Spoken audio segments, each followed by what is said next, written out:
잉크루트사가 설문조사를 했습니다. 본인이 바라는 새해 소망과 가장 가까운 사자성어는 그런 질문입니다. 전체 1위는 마고소양이라고 하는 사자성어가 꼽혔습니다.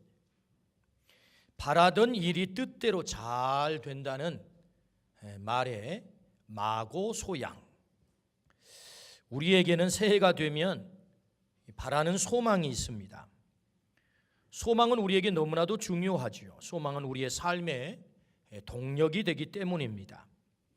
때문에 새해가 되면 사람들은 새로운 소망을 갖습니다. 소박하고 작은 소망을 갖기도 하고 거대하고 큰 소망을 갖기도 합니다. 적어도 더 나은 삶을 살기 원하는 사람이라면 해가 바뀌면 반드시 새로운 소망을 향해 새로운 도전을 하게 돼 있습니다. 소망을 다른 말로 우리는 꿈이라고 말하죠.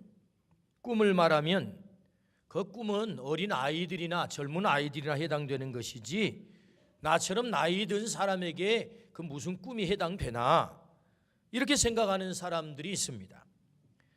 맞습니다. 꿈은 인생 시작하는 어린 아이들, 젊은 사람들에게 밀접한 이야기인 것은 분명하지만 그렇다고 꿈은 그들만의 이야기는 아닙니다.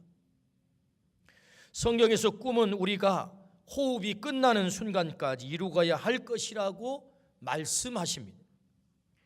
75세가 된 아브라함을 불러서 하나님은 꿈을 주세요. 80세가 된 모세를 불러서 하나님은 꿈을 주세요.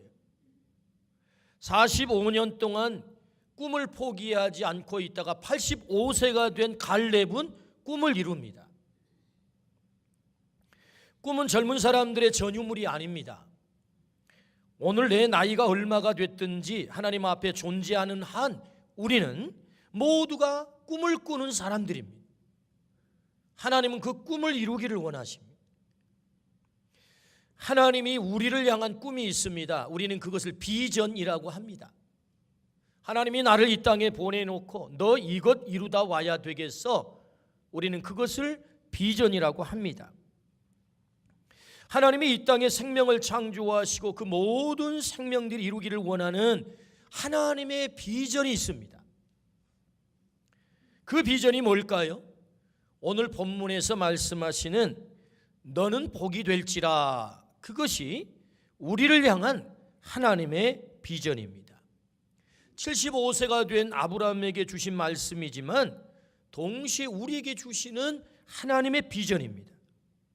하나님은 우리가 복이 되기를 정말로 원하세요. 복이 되라는 말, 어쩌면 이 말이 우리의 어깨를 무겁게 할 수 있지만 우리에게 무거운 짐을 지우려고 하는 말씀이 아닙니다. 나는 네 인생이 정말 멋진 인생이 되면 좋겠어. 나는 너의 인생을 멋지게 만들어 놓을 거야 라는 하나님의 계획이란 말이죠. 여러분, 우리가 복이 된다고 한다면 우리 인생이 얼마나 멋지겠어요. 어디를 가든지 환영을 받겠죠.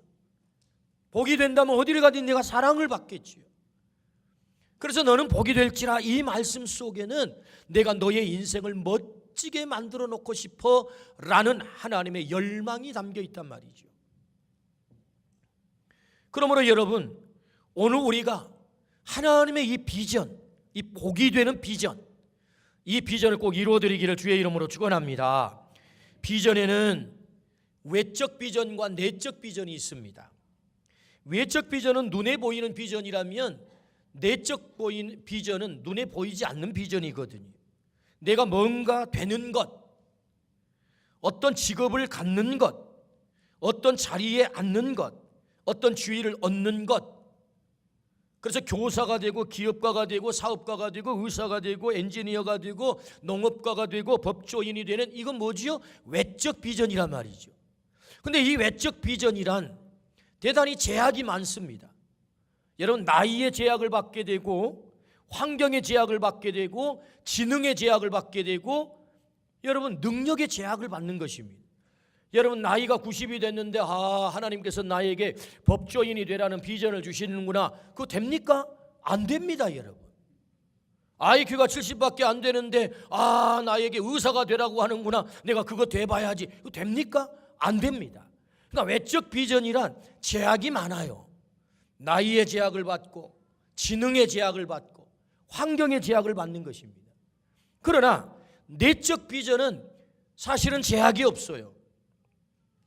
여러분, 내적 비전은 눈에 보이지 않는 비전인데 그 사람의 존재성의 문제입니다. 하나님이 기대하는 존재가 되는 거죠. 존재. 하나님은 우리에게 내적 비전을 주세요. 모두가 이룰 수 있는, IQ가 70이 돼도 나이가 어리거나 나이가 많거나 관계없이 어떤 환경 속에 있든지 내 능력이 많건 적건 관계없이 우리가 모두가 이룰 수 있는 비전, 그걸 내적 비전이라고 한다면 하나님은 그 비전을 우리에게 주신단 말이죠. 너는 복이 될지라 라고 하는 말씀은 하나님이 누구나 이룰 수 있는 내적 비전인 것입니다. 우리는 이것을 영어로 말하자면 doing과 being의 문제예요. doing이 뭐지요? 뭔가를 행위를 통해서 이루어내는 것입니다. 그러나 being은 내가 그 존재가 되는 거죠. 내 내적 존재가 어떤 존재가 되느냐. 그래서 하나님은 우리에게 내적 비전을 주세요. 모두에게 예외 없이 너는 반드시 복이 되어야 해 라는 하나님의 비전이란 말이지. 외적 비전을 이루고도 실패하는 사람들이 많습니다. 여러분, 대통령이 됐다면 그 인생은 최고로 성공했다, 외적 비전을 이뤘다, 그렇게 말할 수 있을 것입니다. 그런데 여러분, 내적 비전에 실패를 하니 그가 이루었던 외적 비전까지도 실패가 되는 것입니다. 여러분, 불행하게도 우리나라는 2명의 대통령이 감옥에 가 있습니다. 여러분, 그들은 대통령이 되었습니다. 모든 사람이 부러워하는 자리를 유일하게 홀로 꿰찼는데, 그러나 여러분, 안타깝게도 그 자리에 떨어지고 말았어요. 왜 그렇게 된 거지요? 내적 비전이 실패한 거예요. 복이 되지 않으니 그들이 이루었던 그 많은 업적들이 다 물거품이 되고 사실은 손가락질을 당할 수밖에 없게 되는 것입니다. 그러므로 정말 중요한 것은, 진짜 성공은 우리가 내적 비전, 복이 되는 것입니다. 복. 오늘 우리가 하나님이 그토록 열망하시는 이 복이 되기를 주의 이름으로 축원합니다. 내적 비전. 여러분, 이 비전은 우리는 젊어도 나이가 들어도 끝까지 이루어야 될 하나님의 비전인 것입니다.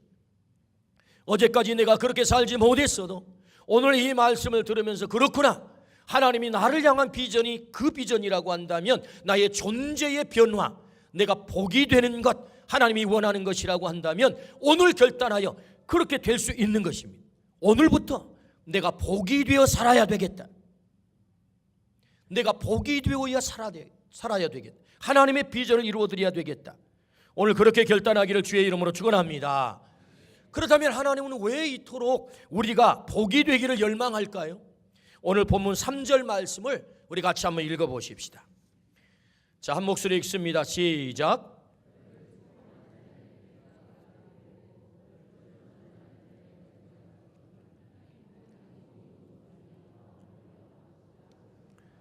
여러분, 이 말씀을 한번 주목하십시오. 모든 족속이 너로 말미암아 복을 얻을 것이다. 하나님이 왜 이토록 우리에게 복이 되기를 열망하는 거예요? 여러분, 진짜 복은 나 혼자 복을 받고 끝내는 것이 아닙니다. 하나님이 기대하시는 복은 먼저 내가 복을 받아 복을 누릴 뿐만 아니라 그 복을 흘려보내는 사람, 그 사람을 복되게 만드는 사람, 복을 나누어 주는 사람, 너로 말미암아 모든 사람이 복을 받는 그 존재가 되는 것, 주님이 원하는 것입니다. 왜 하나님께서 이토록 우리가 복이 되기를 원하는가? 너를 통해서 많은 사람들이, 많은 족속들이 복을 받으면 참 좋겠어. 이것이 하나님의 소원인 줄로 믿습니다. 하나님은 복의 원천이세요. 복의 원천 하나밖에 없는 셈이라 그 말이지요. 그런데 하나님의 복은 어떻게 우리에게 주어지는 것입니까? 복이 된 사람을 통해서 복을 공급합니다. 하나님의 복이 그냥 오는 게 아닙니다. 복이 된 사람을 통해서 복이 공급이 됩니다. 그래서 하나님은 아브라함을 통해서 복을 공급합니다. 그래서 아브라함을 통해서 하나님의 거룩한 백성이 됩니다. 하나님의 제사장 나라가 됩니다. 아브라함을 통해서 메시아가 옵니다. 온 인류가 구원을 받는 복을 받습니다. 그러니까 하나님은 복이 된 아브라함을 통해서 이 땅의 모든 인류에게 복이 흘러가게 만들었다. 할렐루야. 그러므로 모든 족속이 너로 말미암아 복을 받을 것이다. 이것이 하나님의 열망입니다. 그러므로 여러분, 내가 복이 되면 나의 자녀들이 복을 받게 될 것입니다. 내가 복이 되면 내 아내가 복을 받게 될 것입니다. 좀 아멘 좀 하십시다. 아멘. 내가 복을 받게 되면 내 남편이 복이 받을 줄로 믿습니다. 내가 복이 되면 내 후손들이 복을 받을 줄로 믿습니다. 내가 복이 되면 내 일터가 복이 될 줄로 믿습니다. 아멘. 그러므로 여러분, 하나님이 왜 이토록 우리에게 복이 되기를 열망하는 것입니까? 나는 너를 통해서 내 복을 공급해 주고 싶어. 너의 가족에, 너의 일터에, 너의 후손들에게, 네가 머무는 장소에. 할렐루야. 여러분, 그 복을 공급하는 하나님의 복의 통로가 되기를 주의 이름으로 축원합니다. 그러므로 우리는 반드시 하나님의 비전, 복이 되어야 한다. 이건 선택의 여지가 없습니다. 되고 싶다고 되고 안 되고 싶다고 이런 것이 아닙니다. 너는 반드시 복이 되어야 해. 하나님의 비전이란 말이죠. 나이가 적어도 나이가 많아도 몸이 건강해도 건강하지 않아도 우리가 많이 가져도 가지지 못했어도 우리는 이 비전을 모두가 이룰 수 있습니다. 나이가 90이 넘어도 우리는 복이 될 수 있습니다. 할렐루야. 내가 복이 배우지 못했어도 복이 될 수 있습니다. 내가 건강하지 못하여 병상에 누워 있어도 나는 복이 될 수 있다. 할렐루야. 아멘. 그러므로 오늘 말씀을 통해서 2019년 하나님의 비전, 복이 되는 은혜가 있기를 주의 이름으로 축원합니다. 그렇다면 여러분, 우리가 어떻게 그 복이 될 수 있을까요? 그냥 가만히 있으면 복이 되는 것입니까? 오늘 우리가 해야 되는 일이 있다라고 말씀을 하세요. 오늘 본문 4절 말씀입니다. 우리 같이 한번 읽어보시겠습니다. 이에 아브라함이 여호와의 말씀을 따라 갔고 롯도 그와 함께 갔으며 아브라함이 하란을 떠날 때에 75세였더라. 할렐루야. 김 집사님께서 목사님을 헐레벌떡 찾아와 가지고 목사님 제가 성경을 읽다가 로또를 발견했습니다. 무슨 얘기냐고. 성경이 기록할 때에는 로또가 없었다고. 로또가 최근에 나온 것 아니에요. 그래서 목사님이 그 집사님에게 어디에서 로또를 봤습니까? 창세기 12장 4절에 보니까 로또 따라갔더라. 그렇죠. 오늘 본문에 롯도 그와 함께 갔으면, 발음을 잘해야 되는데 로또가 나와요. 로또. 근데 저는 그 얘기를 들으면서 진짜 로또가 있다. 진짜 로또. 여러분, 어떤 것이 진짜 로또입니까? 우리의 인생의 진짜 로또, 그게 뭐냐? 하나님의 말씀을 따라간 것입니다.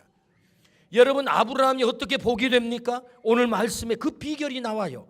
이에 아브라함이 여호와의 말씀을 따라갔고, 그 다음에 뭐가 나와요? 로또가 나오잖아요. 물론 여러분, 그 재밌게 누가 만든 얘기이긴 합니다만은, 여러분, 진짜 우리 인생에 로또가 있는데 그게 뭐냐? 하나님의 말씀을 따라가는 것입니다. 아브라함이 어떻게 복이 됩니까? 하나님의 말씀을 따라가다 보니 복이 된 거예요. 여러분, 복이 되려면 반드시 전제가 되는 게 있습니다. 그게 뭡니까? 내 안에 영적 부흥이 일어나야 돼. 금년에 우리 교회의 표가 박님, 너는 영적 부흥으로 비꼬울 민족 열방에 복이 될지라가 우리 표예요. 복이 되려면 반드시 먼저 영적 부흥이 일어나야 됩니다. 영적 부흥이 일어나고서야 내가 복으로 쓰임을 받게 된단 말이죠. 그렇다면 여러분, 아브라함이 어떻게 영적 부흥을 경험하게 되나요? 오늘 성경에 보니까 하나님의 말씀을 따라간 거죠. 하나님의 말씀을 따라가면 반드시 영적 부흥이 일어난다. 그 영적 부흥을 통해서 내가 복이 된다. 믿으시기를 축복합니다. 그런데 여러분, 우리가 따라가야 될 그 하나님의 말씀이 참 선선하고 지키기 쉽고 따르기 참으로 쉬운 말씀이면 얼마나 좋겠어요. 때로 그 하나님의 말씀을 정말 무모한 하나님의 말씀일 때가 있습니다. 여러분, 아브라함에게 주신 하나님의 말씀, 그래서 아브라함이 따랐던 그 말씀이 어떤 말씀이죠? 너는 본토 친척 아비 집을 떠나 내가 너에게 지시할 땅으로 가라가 하나님의 말씀인 거예요.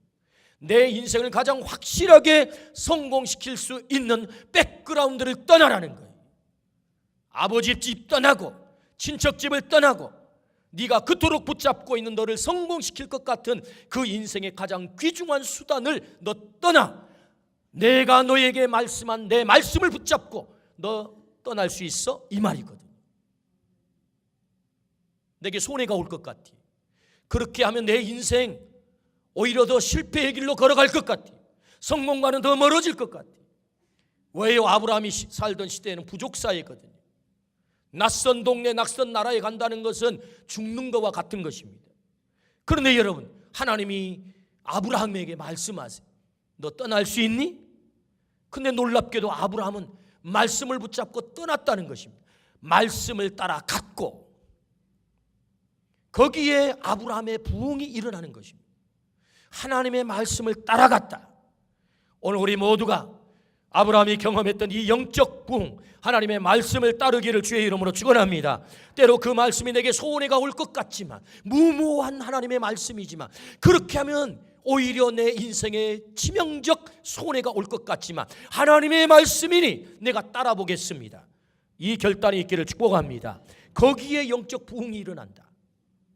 그러므로 여러분, 하나님의 말씀이 부흥이다. 이걸 확실히 믿기를 주의 이름으로 축원합니다. 때문에 여러분, 말씀을 읽고 듣고 암송하고 연구하고 묵상하는 것. 우리가 말씀을 따르려면 말씀을 알아야 되겠잖아요. 말씀을 알려면 어떻게 해야 되죠? 여러분, 이 5가지를 우리에게 제시합니다. 말씀을 읽고 듣고 암송하고 그리고 연구하고 묵상하고. 손가락을 한번 내보시겠습니까? 5가지. 우리가 말씀을 어떻게 따라갈 수 있나요? 같이 한번 해보겠습니다. 읽고 듣고 암송하고 연구하고 묵상하고. 할렐루야. 금년에 우리 교회는 일주일에 한 구절의 말씀을 암송하려고 해요. 왜 그렇게 해야 됩니까? 그 말씀을 내 마음판에 새겨 영적 전쟁터에 살아가는 오늘 우리가 승리하기 위해 성령의 검, 곧 하나님의 말씀을 가지라. 성령의 검이 이 영적 전쟁터에 살아가는 우리를 승리하게 할 줄로 믿습니다. 그게 하나님의 말씀이다. 그 말씀이 검이 되려면 내가 자유로 부릴 수 있어야 돼. 검을 부려야 된단 말이에요. 그러기 위해서 말씀을 암송하는 거죠. 그것만 가지고는 안 된다고 말씀하세요. 말씀을 묵상하라고 말씀하세요.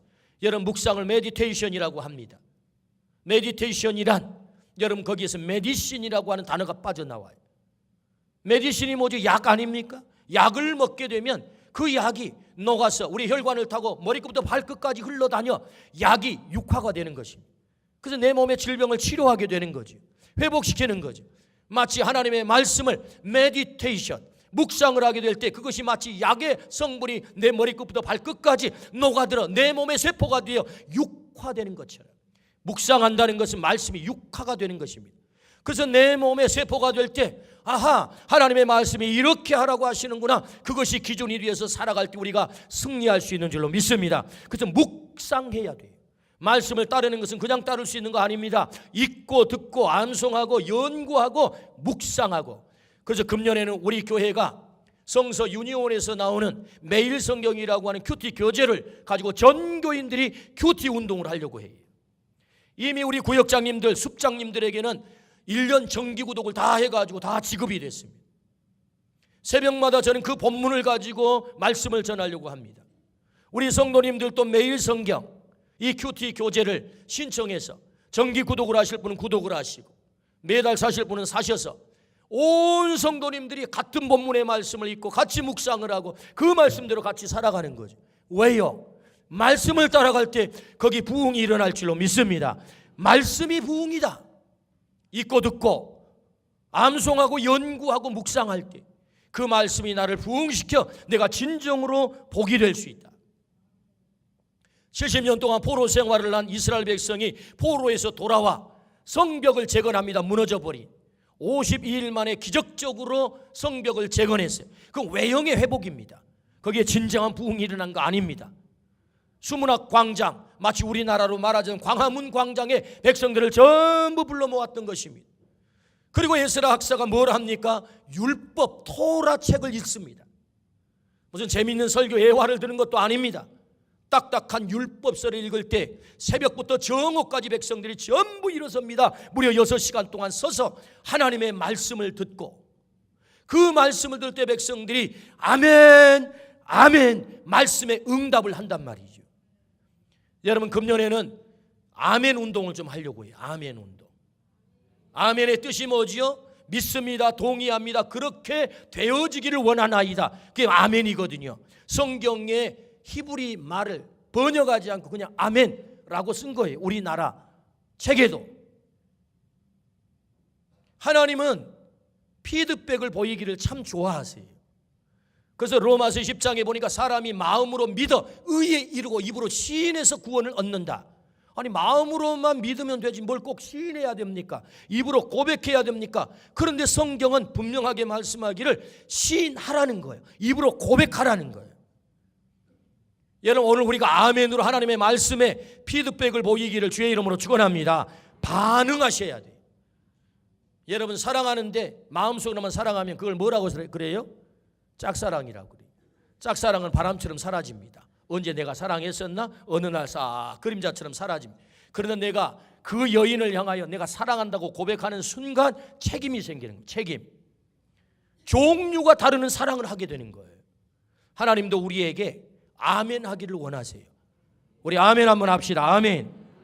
그래서 여러분, 심리적으로 사람을 연구해 보면 여러분 이렇게 반응하는 것은 굉장히 중요한 것입니다. 그러므로 여러분, 느헤미야가 에스라학사와 함께 성경을 읽을 때에 백성들이 전부 일어서서 아멘, 아멘 했다는 거예요. 그리고 여러분, 그 말씀을 읽었을 때 그 백성의 반응이 뭐냐? 느헤미야 8장 9절 말씀을 한번 보겠습니다. 9절 같이 한번 보실까요? 시작. 백성이 율법의 말씀을 듣고 다 어떻게 했다고요? 울었다고요. 울었다고. 여기에 부흥이 일어난 거예요. 말씀을 들으니 부흥이 일어나요. 성벽 재건의 외형이 회복됐다고 회복되는 거 아닙니다. 그들이 하나님의 말씀 앞에 서서 그 말씀을 들을 때 가슴을 치며 아멘하고 울 때 거기에 부흥의 역사가 일어나고 이스라엘 백성이 진정한 회복을 경험하게 된 줄로 믿습니다. 말씀이 부흥이다. 중세 역사를 우리는 암흑기라고 합니다. 암흑기 역사를 다시 살린 사건은 종교개혁입니다. 저는 종교개혁이라고 하는 단어가 마땅치 않다, 교회개혁이라고 해야 된다라고 주장하는 사람인데, 여러분, 이 교회개혁의 키워드가 뭐지요? 솔라 스크립투라입니다. 솔라는 오직, 스크립투라라는 말은 성경이라는 말입니다. 오직 성경으로 돌아가자 라고 하는 교회개혁이 일어나자 암흑기 중세 역사가 바뀌어버려요. 그러므로 여러분, 진정한 부흥은 하나님의 말씀으로 돌아갈 때 거기 부흥의 역사가 일어날 줄로 믿습니다. 아브라함이 어떻게 복이 됩니까? 하나님의 말씀을 따라갔다. 영적 부흥을 경험했다. 그래서 그가 복이 됐다라고 성경은 말씀하세요. 그러므로 2019년 내가 어떻게 승리할 수 있나요? 어떻게 내가 복이 될 수 있나요? 내 인생이 가장 멋진 인생이 될 수 있나요? 하나님의 말씀을 따라가기를 주의 이름으로 축원합니다. 복이 되라 라고 말씀을 하세요. 두 번째, 아브라함이 어떻게 복이 됩니까? 오늘 창세기 12장 7절부터 8절을 한번 읽겠습니다. 시작.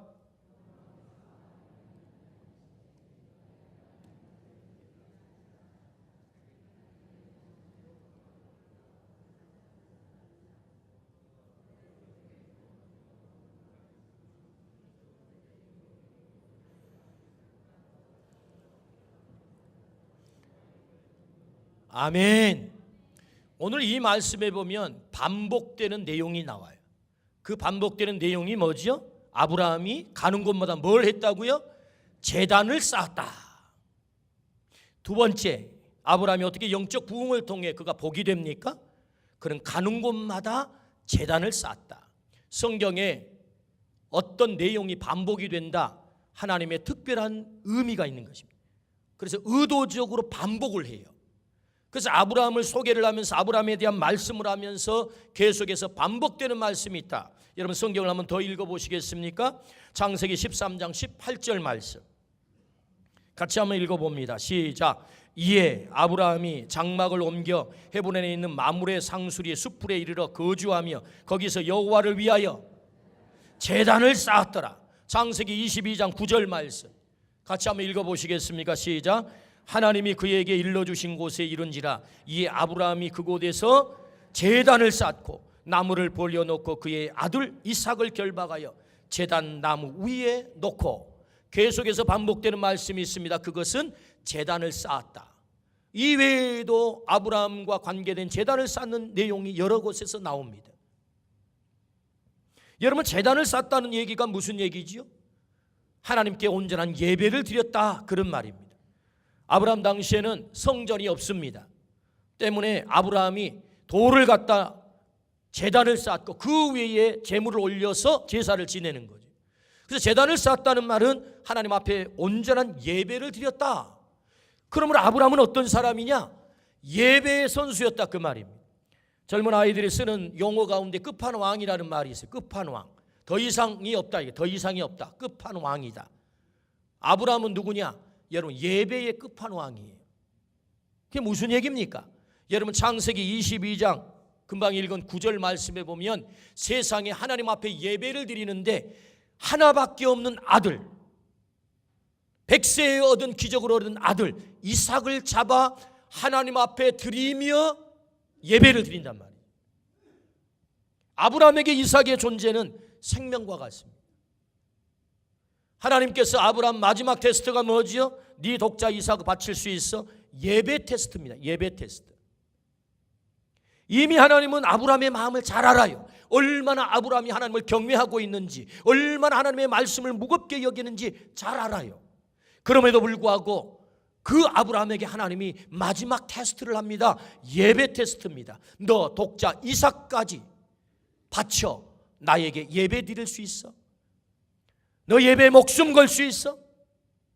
너의 인생의 가장 중요한 그것까지라도 희생을 하면서 너 나에게 예배할 수 있어?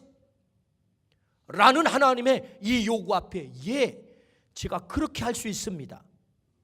그는 가는 곳마다 제단을 쌓고 예배를 드리는데 목숨을 걸고 그야말로 예배의 끝판왕이 되어서 하나님께 예배에 합격함으로 그 아브라함이 이삭을 바치려고 했던 그 자리 옆에 숲풀에 양을 걸리게 만들고 아브라함아 아브라함아 내 손을 치워라.